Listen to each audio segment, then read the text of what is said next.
أمري إلى الله حسبنا الله ونعم الوكيل نعم المولى ونعم النصير.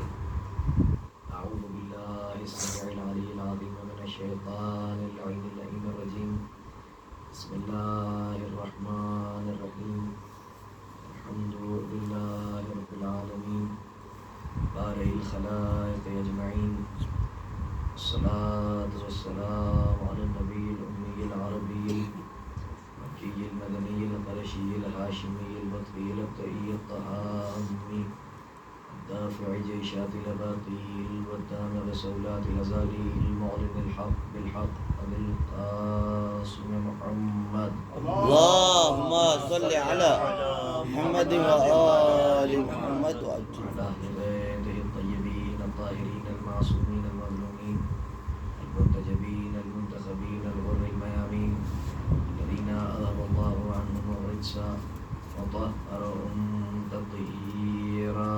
اللهم صل على محمد وآل محمد وعجل ولعنهم الدائمة الباقية على أعدائهم وقتلتهم وغاصب حقوقهم ومنكر فضائلهم ومصائبهم وسخاوتهم وشجاعتهم وولايتهم وعظمتهم وعطشهم أجمعين والآن إلى قيام يوم الدين. رب اشرح لي صدري ويسر لي أمري واحلل عقدة من لساني يفقهوا قولي. رب زدني علما وارزقني فهما والحقني بالصالحين آمين رب العالمين.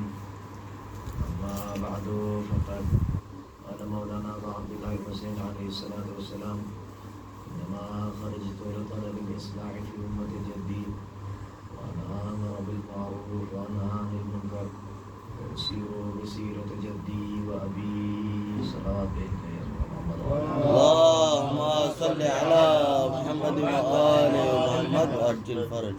ایک بار اور صلوات. اللهم صل على محمد وآل محمد وعجل. جلیل القدر بارگاہ میں اپنی حاضری اور ہماری ذاکری کی قبولیت کے لیے بآواز بلند صلوات. اللهم صل على محمد وآل محمد وعجل. بارگاہ شہیدان کربلا و اسلام کربلا علیہ الصلوۃ والسلام نے خراج عقیدت کے طور پر بآواز بلند صلوات دی. اللهم صل على محمد وآل محمد وعجل فرج. حضرات سامعین گرامی قدر معززداران مظلوم کربلا مرکز ہدایت کے عنوان سے گفتگو جاری و ساری ہے. امام حسین علیہ السلام کی مقدس کلمات کی تلاوت کا شرف مسلسل حاصل کر رہا ہوں اور حضرت کے قیام کا مقصد مسلسل آپ کی خدمت میں عرض کر رہا ہوں کہ طلب اصلاح امت میں بے پناہ بدعنوانیاں پھیل چکی تھیں اور یزیدیت دین و شریعت کے ساتھ کھلواڑ مچل رہی تھی. قوانین شریعت میں تبدیلیاں واقع کی جا رہی تھیں اور احکام شریعت کو پامال کیا جا رہا تھا. امام حسین علیہ السلام نے صبح محشر تک کے لیے ایک قانون بتا دیا. جب جب یزیدیت سر اٹھائے گی تب تب حسینیت یزیدیت کو کرش کرے گی. یزید پوری طریقے سے دین اور شریعت کا مذاق ہوا رہا.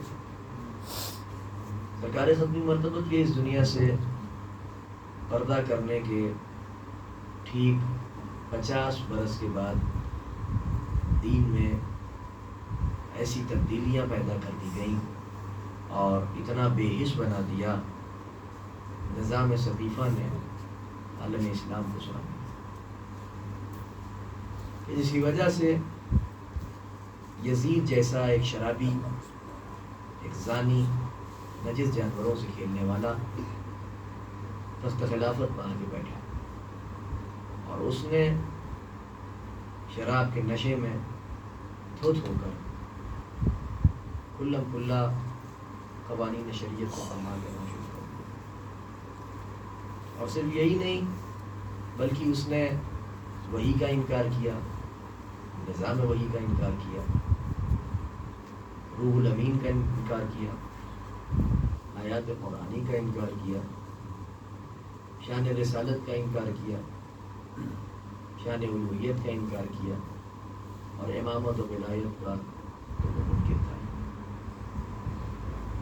غور کرنے کی بات یہ ہے کہ یہ محض کچھ دنوں کی پلاننگ نہیں تھی، بلکہ یہ رفتہ رفتہ سقیفہ سے جو بدعنوانیوں کا آغاز ہوا تو چلتے چلتے یہ 61 ہجری تک یزید کی شکل میں بن کے نمایاں،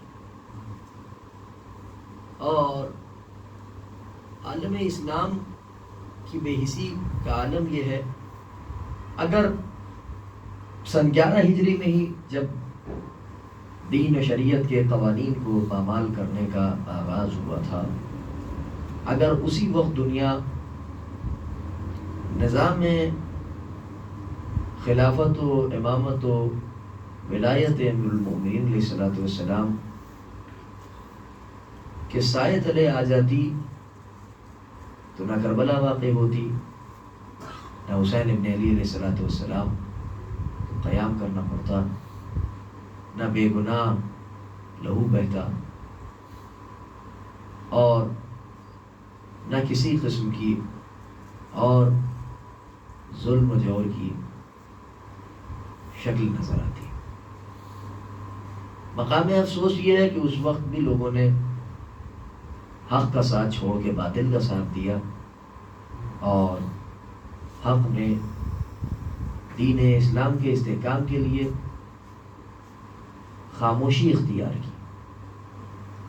لیکن عزیزوں، خاموشی اختیار کرنے کا مطلب یہ نہیں ہے کہ امیر المومنین علیہ الصلوۃ والسلام ان کے کسی بھی پروپیگنڈے کے ساتھ رہے یا کسی قسم کی رضامندی کا حضرت نے اظہار کیا۔ یہ جو لوگوں کے ذہن میں ایک مائنڈ سیٹ بیٹھا ہوا ہے کہ صاحب مولا امیر المومنین علیہ الصلوۃ والسلام اگر ان سے راضی نہیں تھے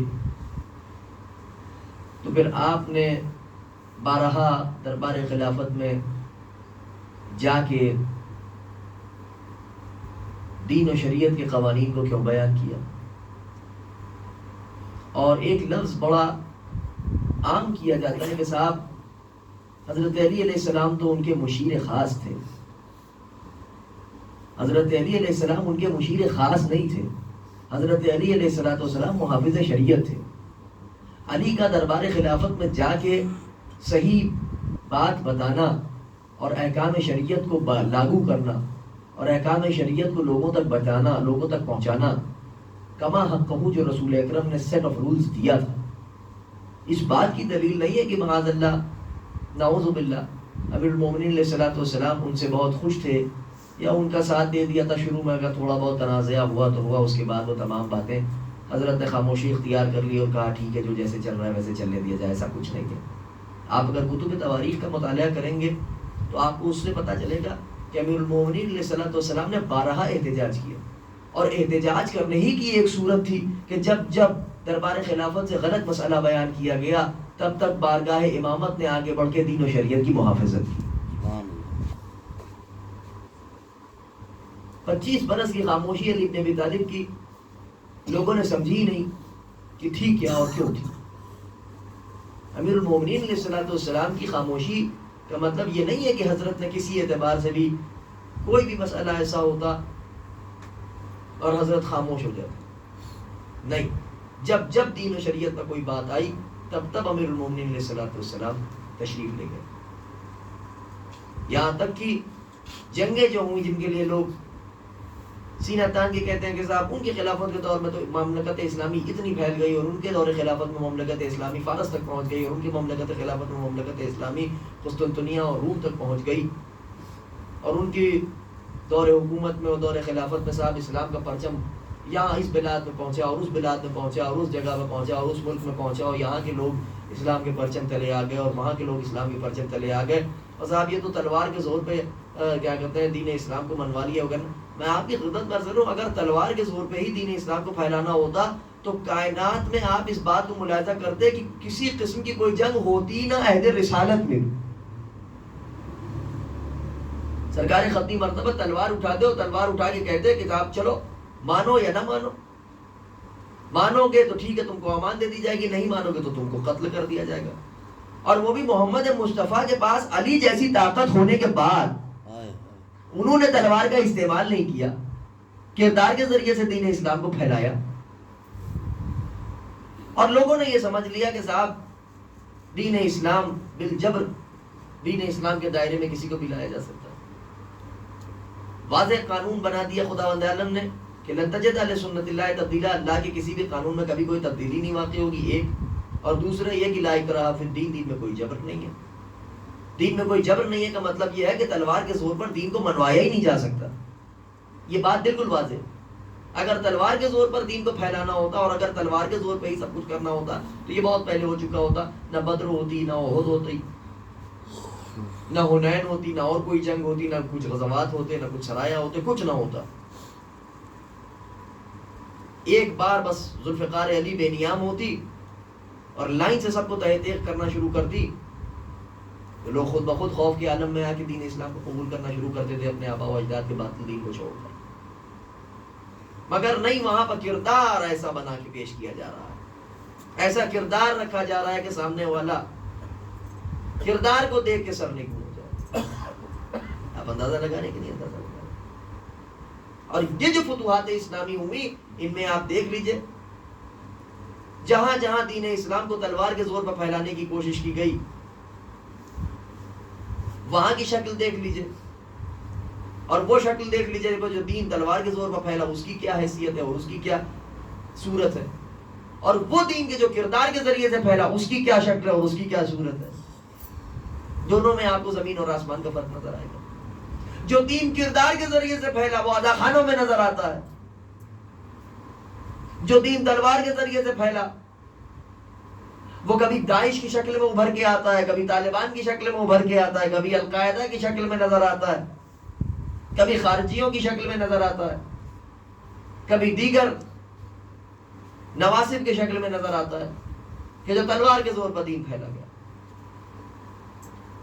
دین اسلام تلوار کے زور پر نہیں پھیلا گیا, دین اسلام کردار کے زور پر پھیلا. ایسے کردار سرکاری ختمی مرتبہ چھوڑ کے گئے کہ ہم نہیں بھی ہوں گے تب بھی محمد کے بعد محمد آئے گا, محمد کے بعد محمد آئے گا.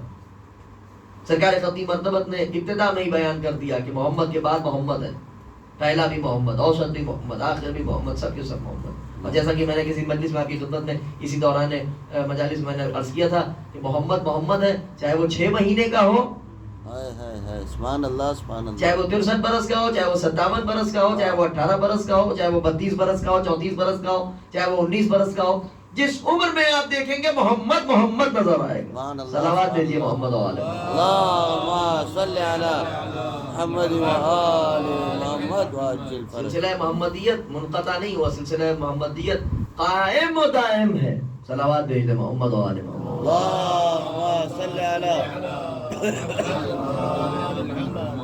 اور اس کی دلیل یہ ہے کہ محمد کبھی ظہور میں محمد ہوتا ہے, محمد کبھی غیب میں محمد ہوتا ہے. میں نے کچھ کہہ دیا. صلوات دیجیے محمد و آل محمد پر.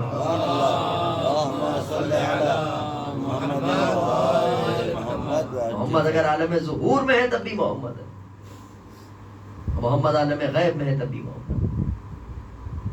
بس ضرورت اس بات کی ہے کہ جب محمد عالم ظہور میں ہو تو بصارت سے کام لیا جائے, محمد جب پردہ غیب میں ہو تو بصیرت سے کام لیا جائے. فرق ہوتا ہے بصارت میں و بصیرت میں, ظاہری آنکھوں سے دیکھنے میں اور باطنی آنکھوں سے دیکھنے میں فرق ہے. یہ بالکل یوں ہی سمجھ لیں کہ عرفان محمدیت, جب عرفان محمدیت ہی نہیں حاصل ہوگا تو پھر عرفان الوہیت کیا حاصل ہوگا.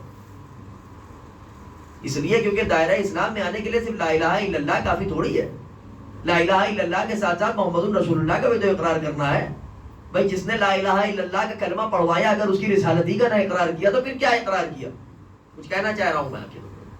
لا الہ الا اللہ کہنے کے لیے محمد رسول اللہ شرط ہے. محمد کی رسالت کی گواہی دو، پھر اللہ کی الوہیت کی گواہی دو. یہ مانو کہ محمد اللہ کے رسول ہیں. اگر کسی نے بھیجا ہی نہیں، اگر اللہ نے کسی کو بھیجا ہی نہیں تو بھی لا الہ الا اللہ کیسا؟ بات واضح ہو رہی ہے. اگر اللہ نے کسی کو اپنا رسول بنا کے بھیجا ہی نہیں ہے تو پھر لا الہ الا اللہ کیسا؟ اور پھر قانون آگے بڑا قدیر تک آتے آتے یہ ہوا کہ صاحب لا الہ الا اللہ کو پڑھوانے والا محمد رسول اللہ ہے، اور لا الہ الا اللہ اور محمد رسول اللہ کی آبرو بچانے والا نعرہ علی ولی اللہ ہے. صلوات بھیجیے محمد و آل محمد پر. اللہم صلی علی محمد و آل محمد. اس ایک کلمے نے آبرو الوہیت اور رسالت کو کائنات نے بچایا، اور یہی سلسلہ آگے بڑھتا چلا گیا. لوگ سمجھتے ہیں کہ کربلا کے میدان میں محض کسی ایک رکن دین کو بچانے کے لیے حسین ابن علی آئے تھے، تو یہ غلط فہمی کا شکار ہے، معاف کیجیے گا. کسی ایک رکن دین کو بچانے کے لیے حسین نہیں آئے تھے.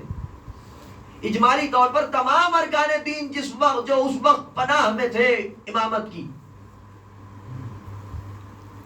اجمالی طور پر کلی طور پر تمام تر احکام دین و شریعت حسین ابن علی کے سایہ امان میں تھے. دین اسلام پکار رہا تھا کہ میری امداد کرنے والا کوئی ہے. مجھ میں تبدیلیاں پیدا کی جا رہی ہیں، کوئی ہے. لن تجد لسنت اللہ تبدیلا کی آیت چیخ رہی تھی، درد و بے قراری سے کراہ رہی تھی کہ کوئی میری نصرت کرنے والا ہے. کوئی نہیں اٹھا، اس لیے کیونکہ معاملہ یہ ہے کہ مال اسلام نے بانٹا تو ہزاروں موجود، خود اسلام نے مانگا تو 72 نکلے. جب تک اسلام مال بانٹتا رہا تو مال غنیمت کی لالچ میں سب لوگ نکلے باہر. لیکن جب دین اسلام نے کہا کہ میرے پیکر میں خون ختم ہو رہا ہے، کیوں؟ کیونکہ بنی امیہ کے نجس کارندے دین اسلام کے رگوں سے خون چوس رہے تھے. ایسے عالم میں حسین ابن علی علیہ السلام نے قیام کیا. میرے استاد حضرت کمال لکھنوی کا مشہور زمانہ شعر ہے. وہ کہتے ہیں ہر شے کو سمجھتے ہیں، شے ہر کو سمجھتے ہیں کہ کیا مانگ رہا ہے. شے ہر کو سمجھتے ہیں کہ کیا مانگ رہا ہے. پیاسا ہے بہت آب بقا مانگ رہا ہے. اللہ کے ہوتے ہوئے اسلام محمد شبیر سے جینے کی دعا مانگ رہا ہے. دین اسلام نے اس وقت یا اللہ مدد نہیں کہا تھا، دین اسلام نے اس وقت یا حسین کہا تھا. معلوم ہوا صدائے دین اللہ اکبر کی آوازوں میں نہیں ملنے والی، صدائے دین یا حسین کی آوازوں میں. اور یہی تو معین الدین چشتی نے بھی کہا تھا، شاہ ہست حسین، بادشاہ ہست حسین، دین ہست حسین، دین پناہ ہست حسین. ابھی اسی پہ اگر غور کر لے آدمی تو اشرے درکار ہے اسی ایک مصرے کی تشریح کے لیے کہ دین ہست حسین، دین پناہ ہست حسین. سردار ندا دست در دست یزید حقا کہ بنا لا الہ ہست حسین. صلوات دیجئے محمد و آل محمد. اللہم صلی علی محمد و آل محمد. لبیک یا حسین. اور یہ تمام باتیں تعظیم و تکریم اور توہین، انہی دو باتوں پر پورا عنوان ہے اور پورا موضوع ہے. قوانین شریعت کی تکریم کس نے کی اور قوانین شریعت کی توہین کس نے کی؟ خداوند عالم نے جو قوانین بنائے ان قوانین میں سے ایک قانون یہ بھی ہے، من یعظم شعائر اللہ فإنها من تقوی القلوب. اللہ کی نشانیوں کی جو تعظیم کرتے ہیں، جو تکریم کرتے ہیں، یہ ان کے دلوں میں پوشیدہ تقوی کی علامت ہے. متقی آدمی اسی وقت ہوگا کہ جب اس کے دل میں جذبہ تکریم ہوگا. جنہوں نے سلسلہ ولایت کی تکریم کی، جنہوں نے سلسلہ ولایت کی تعظیم کی، جو وابستہ رہے سلسلہ ولایت غدیر سے، انہوں نے بتایا کہ تکریم و تعظیم کسے کہتے ہیں دین و شریعت کی. تحفظ دین کے لیے اگر جان کی بازی لگانا پڑ جائے تو ہم حاضر ہیں. وہ 72 تھے کہ جب 72 جیسا نہ نبی کے زمانے میں ملا، نہ علی کے زمانے میں ملا، نہ حسن کے زمانے میں ملا، وہ واحد حسین کے ساتھ تھے۔ آقا حسین نے خود ہی ارشاد فرمایا نا کہ جیسے مجھے ملے ویسے نہ میرے نانا کو ملے، نہ میرے بابا کو ملے، نہ میرے بھیا کو ملے۔ 40 مومن علی کو نہیں ملے مدینے میں۔ آپ اندازہ لگائیے، یہ بہت زیادہ دن کی بات نہیں ہے، ابھی رسول کو گزرے ہوئے کچھ ہفتے ہوئے، رسول کو دنیا سے گئے ہوئے کچھ ہفتے ہوئے۔ ثقیف و بنی ساعدہ میں کچھ فطرتی چور جمع ہو کے دین و شریعت کا مذاق اڑانے کے لیے کسی ہیرے غیرے کو بٹھا دیا گدی پر خلافت کی، نام دے دیا گیا کہ صاحب اجماع ہو گیا۔ آپ سوچتے ہوں گے کہ اتنی تلخ باتیں اور اتنی سخت باتیں کیوں کر بیان کی جا رہی ہیں؟ اگر نہیں بیان کیجیے گا تو پھر نسلیں تباہ ہو جائیں گی۔ کل کی بات ہے، ابھی کل سیریا میں بم بلاسٹ ہوا، اللہ سیدہ زینب کے پاس۔ اللہ اللہ یا اللہ۔ آل محمد علیہ السلام کو لوگوں نے مجبور سمجھ رکھا ہے، اہل بیت علیہ السلام کو لوگوں نے سمجھ رکھا ہے کہ آل محمد علیہ السلام مجبور ہے۔ سارا اختیار ہونے کے باوجود صبر کر کے بتا رہے ہیں ہم مظلوم ہیں۔ جگہ جگہ پر یہ ٹارگٹ کلنگز، یہ بم بلاسٹ، یہ بم دھماکے، یہ بے گناہ لوگوں کو قتل کرنا، یہ کون سا اسلام ہے؟ احراق در سیدہ سے لے کر عصر حاضر تک تاریخ اٹھا کے دیکھ لیجئے، تعظیم کرنے والوں کی تعداد الگ، توہین کرنے والوں کی تعداد الگ۔ جنہوں نے تعظیم کی وہ عزا خانوں میں نظر آتے ہیں، جنہوں نے توہین کی وہ ظلم و جور کے علاقوں میں نظر آتے ہیں۔ یہاں تک لانے کا ایک خاص مقصد یہ ہے کہ آج نویں محرم آ چکی ہے، اور آج کا جو دن گزرے گا یوم تاسوعہ ہے آج، اور کل کا جو دن آئے گا وہ یوم عاشور ہے۔ ادھر آج کا سورج ڈھلے اور شب عاشور لگ جائے۔ معاف کیجئے کہ میں آج بہت پرٹیکولر باتیں کر رہا ہوں، اگر میری بات آج کسی کو تلخ لگ جائے تو مجھے معاف کیجئے گا، مگر میں وہی بیان کر رہا ہوں کہ جو کتب احادیث میں ائمہ طاہرین علیہ السلام سے وارد ہوئی ہیں۔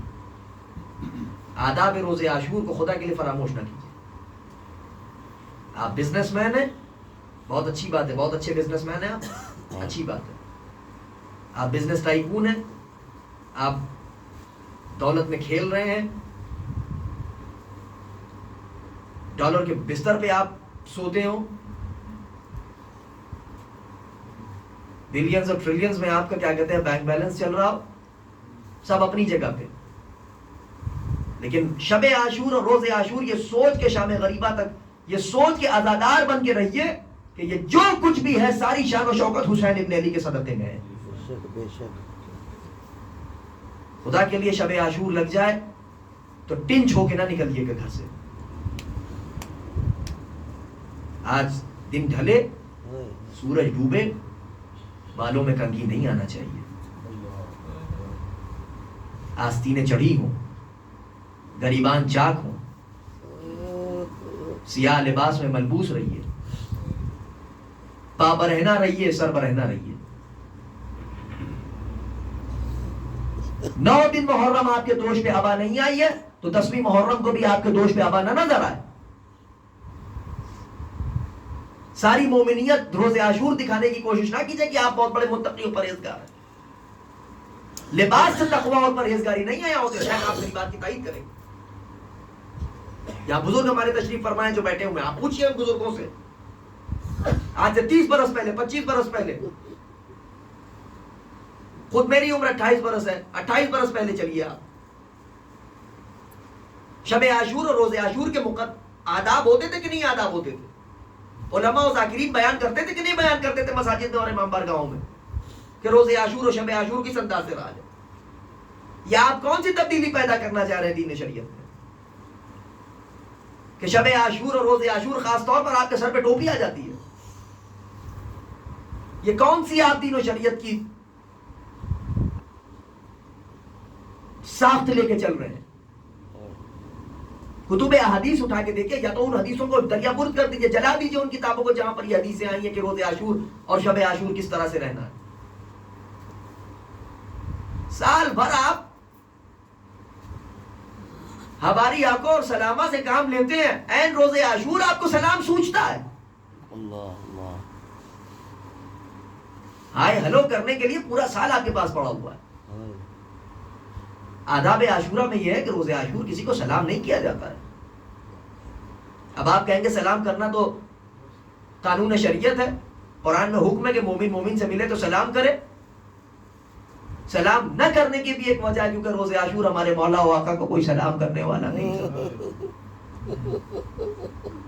آپ کو سلام کرنے کی عادت ہے، خداوند عالم آپ کی اس عادت کو سدا قائم و دائم رکھے۔ لیکن اگر کسی کے لیے کسی کے سامنے سلام کے لیے ہاتھ اٹھ جائے تو سینے پہ ہاتھ مار کے یا حسین کہہ دیجئے گا، اس لیے کیونکہ حسین ابن علی کو کوئی سلام کرنے والا نہیں تھا۔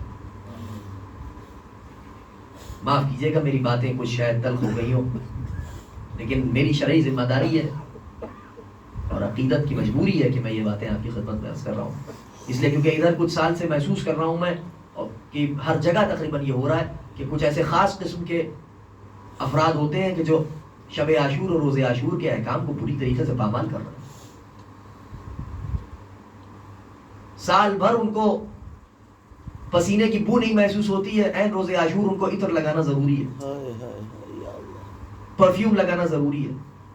ٹھیک ہے مستحبات میں سے ہے، لیکن روز عاشور بہت سی ایسی چیزیں ہیں کہ جو آپ عام زندگی میں اپناتے ہیں، عام زندگی میں ان کی بڑی اہمیت ہے، لیکن یہی ساری چیزیں جب آپ حج کرنے جاتے ہیں تو آپ کے اوپر منع ہو جاتی ہیں۔ تو بالکل اسی انداز سے سمجھے کہ یہاں پر بھی معاملہ ہے۔ شب عاشور جیسے ہی لگ جائے سربرہنہ ہو جائیے، غریبان چاک کر دیجئے، آستین چبھا لیجئے، عزادار بن کے گھر سے نکلیے۔ دنیا آپ کو دیکھ کے پوچھنے پر مجبور ہو جائے سال بھر تو تم اتنے سمارٹ بنے رہتے تھے، آج ایک دن اتنا اجڑ کے کیوں نکلے ہو؟ آپ کی آنکھوں میں آنسو آئے اور آپ کہیے کہ ہمارا مولا و آقا مار دی اکیلا۔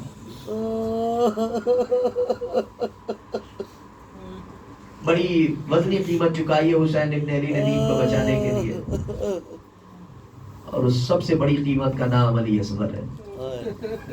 6 مہینے کا بچہ۔ ہمارے اور آپ کے گھروں میں بچے ہوتے ہیں، آپ نے دیکھا ہے نا بچے کی گردن کتنی نازک ہوتی ہے۔ مجھے کسی خطیب کا بڑا اچھا جملہ یاد آ رہا ہے، غضب کا جملہ کہا، کربلا میں جو سب سے چھوٹا شہید تھا اسے سب سے بڑے تیر سے مارا گیا۔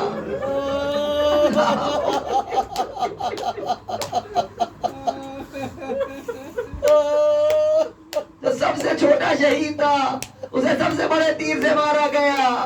تیر بڑا تھا، اصغر کا جسم چھوٹا تھا، وہ تیر جو عرب میں حیوانوں پر چلایا جاتا تھا 6 مہینے کی گردن پر مارا گیا۔ سوال عام ہو رہا ہے۔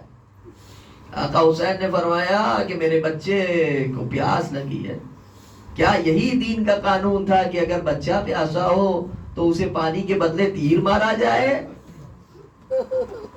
اور تیر چلا بھی تو ایسے خدا کی قسم کہ من العزم الی العزم، اس ایک تیر نے 3 کام کیے۔ علی اصغر کا گلا چھیدا، علی اصغر کے کان، حسین کا بازو۔ اگر بازو امامت نہ ہوتا اللہ جانے ہرملا کا تیر علی اصغر کے لاشوں کو کتنی دور لے کے جاتا۔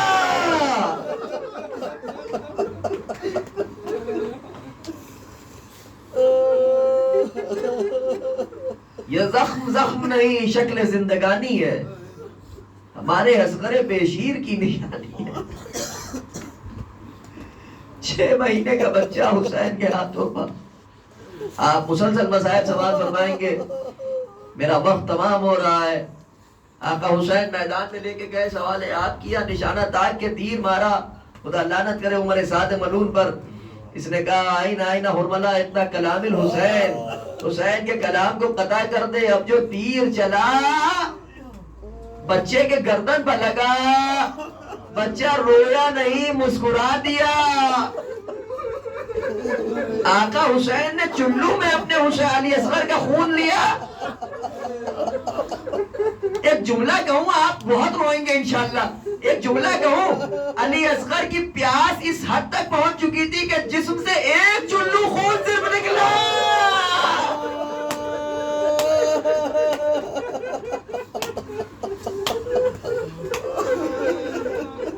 ایک چلو خون. حسین نے چاہا آسمان کی طرف، آسمان سے آواز آئی، حسین خون ناحق کا ایک قطرہ خون اگر آسمان پہ آ گیا صبح محشر تک زمینیں ترس جائیں گی، کبھی پانی نہیں برسے گا. چاہا زمین کی طرف ڈال دیں. مرتبہ آواز آئی، آقا اگر ایک قطرہ خون ناحق کا اگر ہمارے اوپر پڑ گیا صبح محشر تک کوئی دانہ نہیں اگے گا.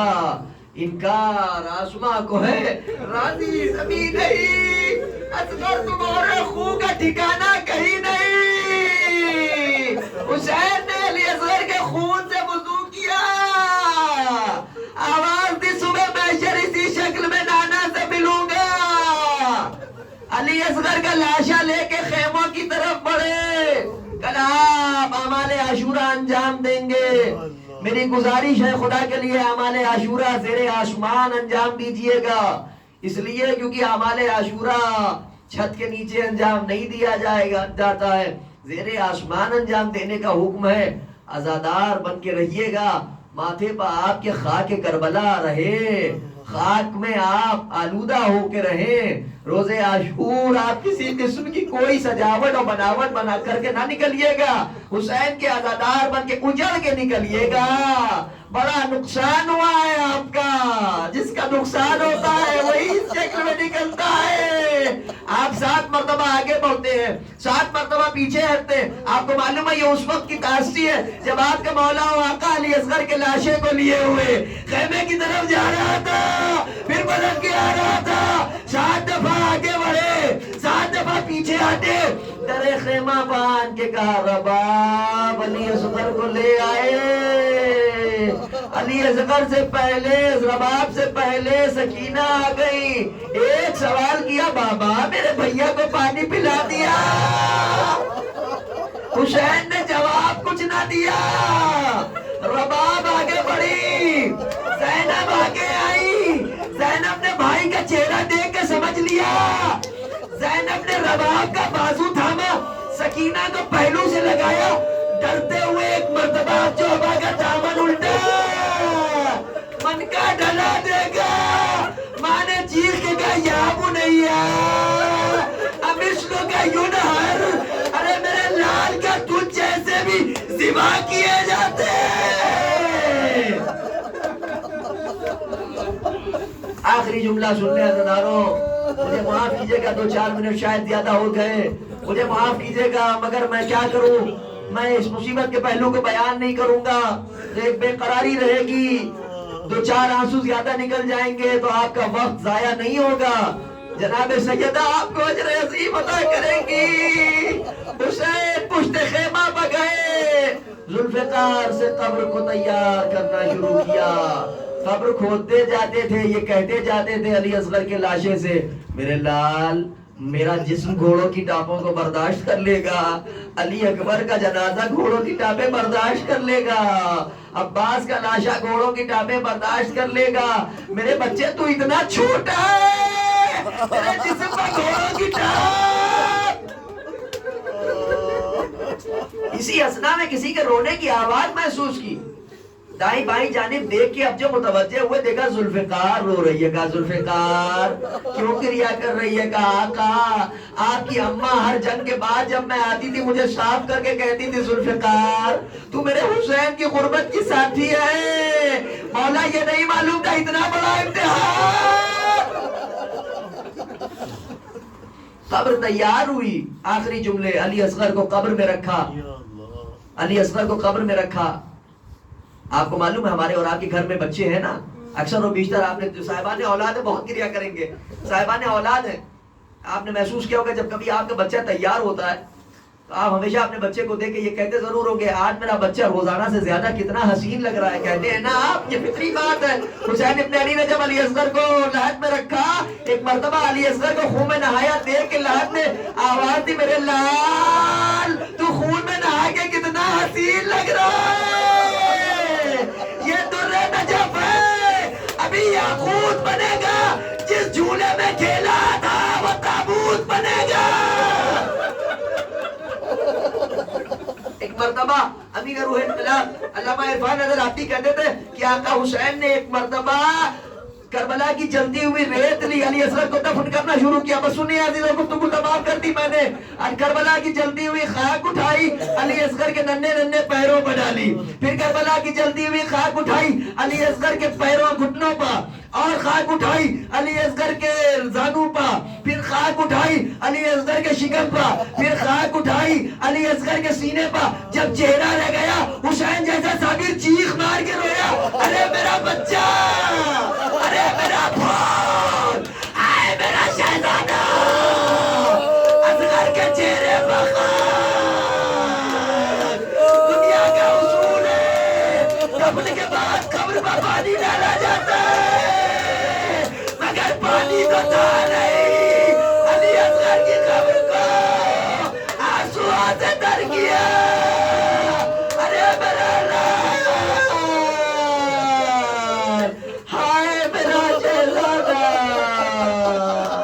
ہائے میرا۔